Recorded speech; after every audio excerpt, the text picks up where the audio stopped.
Alors, bonjour à toutes et à tous, ici Jérôme Waro pour parler apprentissage et développement du cerveau. Oui, parce que le cerveau se développe comme un muscle. On doit l'entraîner, sinon il va s'atrophier. Donc pour moi, une personne qui s'entraîne à l'apprentissage, qui veut apprendre plus rapidement, qui veut retenir plus longtemps, qui veut lire plus rapidement, cette personne doit s'entraîner régulièrement. Et il existe des entraînements comme par exemple Dual N-Back, qui est une application qui permet de s'entraîner à la mémoire visuelle et la mémoire phonétique. Il existe d'autres exercices comme l'Alphabet Game qu'on pratique dans des entraînements de lecture rapide. C'est ce que l'on fait par exemple avec nos coachs Apprendre à apprendre, comme on l'a fait justement là, lors du dernier séminaire. Donc voilà, il existe plein d'entraînements pour muscler votre cerveau. Et je vais reprendre un exemple très concret, parce que je suis pratiquant d'arts martiaux depuis plus de 20 ans maintenant. Et en fait, lorsque vous voulez devenir meilleur dans un art, vous allez pratiquer les techniques. Donc par exemple, vous allez faire des katas en karaté, vous allez faire des formes en kung-fu. Donc vous allez travailler comment vous allez faire votre coup de poing, comment vous allez faire un blocage, etc. Mais ce n'est pas suffisant si vous voulez être performant. Vous allez également devoir travailler votre mental. Et donc pour cela, vous avez des exercices de concentration, des exercices d'attention, voire des techniques méditatives. Et vous avez des exercices physiques. Justement pour, du coup, grâce à la course à pied, grâce aux abdos, aux pompes, etc., pour être en meilleures conditions physiques possibles.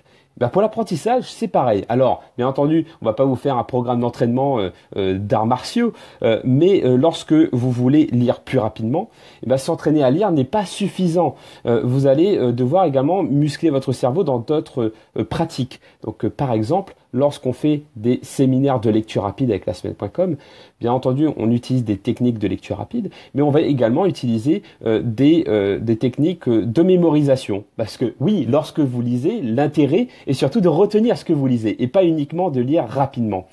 Donc pour cela, vous avez donc le palais des mémoires, vous avez donc voilà plein de techniques que vous pouvez utiliser pour muscler votre cerveau pour la lecture. Et ce n'est pas tout, vous allez également entraîner vos yeux, entraîner votre vision périphérique. Il existe plusieurs entraînements pour ça. Vous avez l'Alphabet Game, qui est un exercice d'agilité mentale. Comment vous allez switcher justement d'un point de vue cérébral. Donc tout ça pour vous dire que lorsque vous voulez devenir meilleur en apprentissage, ne vous focalisez pas uniquement sur une seule pratique, parce que le cerveau est complexe et il ne fonctionne pas en silo. Lorsque vous voulez devenir meilleur à la lecture, entraînez-vous aussi à la mémorisation. Entraînez-vous aussi du coup la créativité, l'agilité mentale. Alors bonjour, merci pour ce petit commentaire. Oui, je suis en live sur Facebook. J'ai décidé, voilà, donc j'ai un peu de temps de faire une petite vidéo en direct pour partager avec vous ces petites techniques.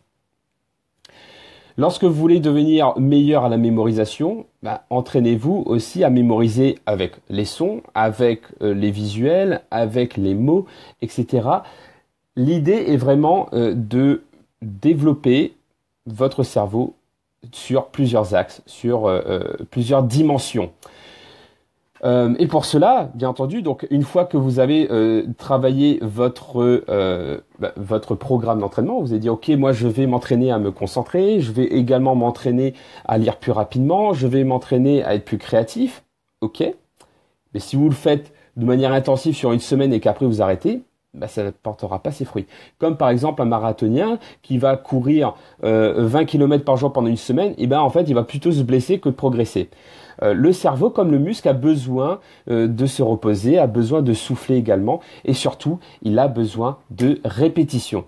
Donc l'idée, c'est surtout de répéter dans la durée ces exercices. Si vous vous engagez, par exemple, à travailler votre concentration en vous concentrant sur votre respiration pendant 10 minutes, par exemple, faites-le 10 minutes tous les jours plutôt que de faire 2 heures le samedi uniquement. C'est ça la clé pour muscler votre cerveau et avoir un vrai impact au long terme. Donc voilà mon message, c'est de dire, dans un premier temps, lorsque vous voulez muscler votre cerveau, identifiez les axes sur lesquels vous voulez travailler. Ensuite, par rapport à ces axes-là, trouvez un exercice à répéter quotidiennement pour le muscler, tout simplement.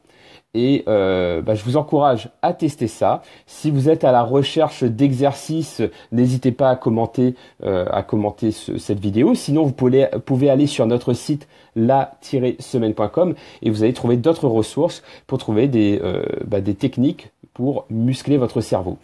Et bien entendu, moi je serai toujours là pour répondre à vos questions si vous en avez. Et merci à toutes et à tous qui ont suivi ce court live en direct.